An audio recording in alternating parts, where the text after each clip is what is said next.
Hari ini saya akan menceritakan cerita rakyat yang berjudul Batu Menangis. Batu Menangis berasal dari Provinsi Kalimantan Barat.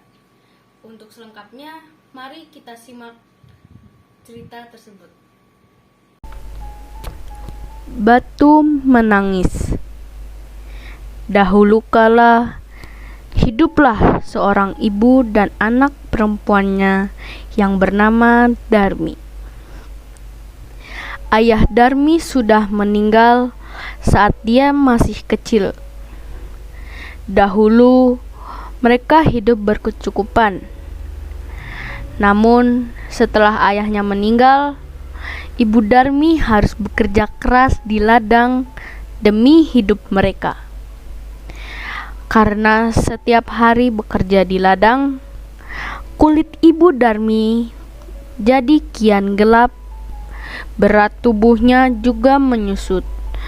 Semua dilakukannya demi Darmi, putri satu-satunya.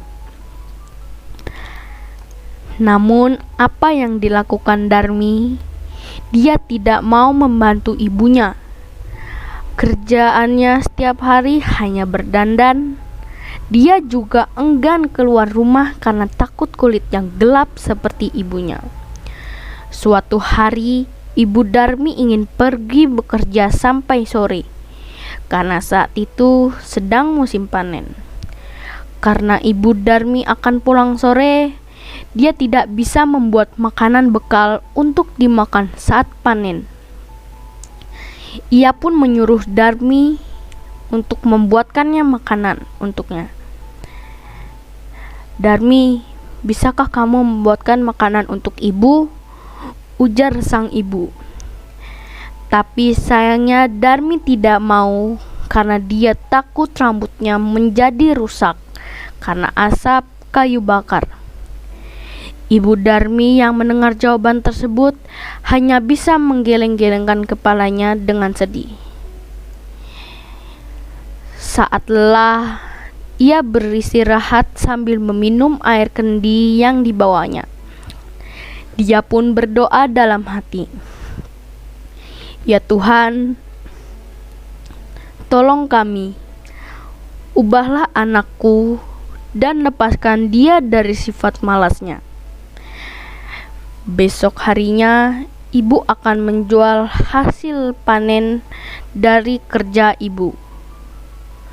Pada saat ibu ingin menjual padinya, ibu mengajak Darmi untuk ikut ibu ke pasar. Tapi Darmi menjawab, "Tidak mau, Bu. Nanti kulitku kotor dan pasar itu kan becek. Nanti kulitku ikut kotor lagi," ucap Darmi. Saat ibu selesai berdagang di pasar, ia kembali ke rumah untuk istirahat. Saat ibu sedang menghitung hasil dagangannya, Darmi melihatnya dan langsung meminta untuk membelikan bedak. Kata ibu kepada Darmi, "Ibu bolehkan kamu untuk membeli bedak, asal kamu ikut ibu ke pasar," agar ibu tidak salah beli. Dan akhirnya Darmi mau.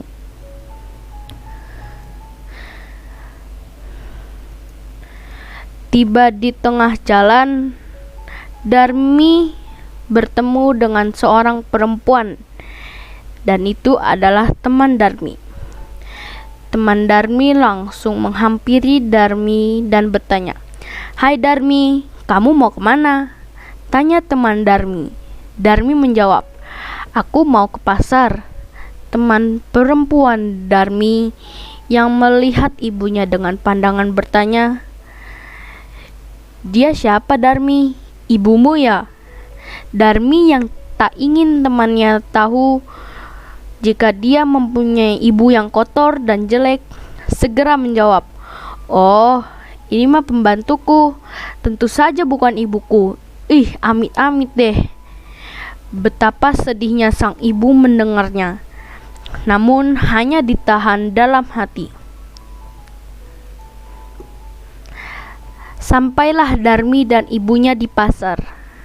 Saat mereka akan memasuki pasar, Lagi-lagi dia bertemu dengan temannya yang lain. Darmi dan temannya melakukan pembicaraan yang sama seperti teman sebelumnya dan mengakui ibunya sebagai pembantu. Ibu Darmi tak kuasa menahan air matanya. Dia sudah tidak tahan lagi dengan apa yang dikatakan anaknya itu. Maka dia pun berdoa dalam hati, "Ya Tuhan, hamba sudah tidak kuat lagi dengan sikap anak hamba. Tolong hukumlah dia agar menjadi jera." Setelah berdoa, tiba-tiba Darmi menjerit, Kenapa aku? Ada apa dengan kakiku? Kenapa tidak bisa digerakkan lagi?" ucap Darmi. Sedikit demi sedikit, Darmi pun menjadi batu. Ibunya menangis pilu. "Maafkan aku, Nak. Ini semua karena perbuatan dan perlakuanmu terhadap ibu," ucap ibu sambil menangis. Teman-teman, demikianlah cerita rakyat yang berjudul Batu Menangis. Pesan moral yang dapat kita ambil dari cerita ini adalah kita harus menghormati kedua orang tua kita. Sekian dan terima kasih.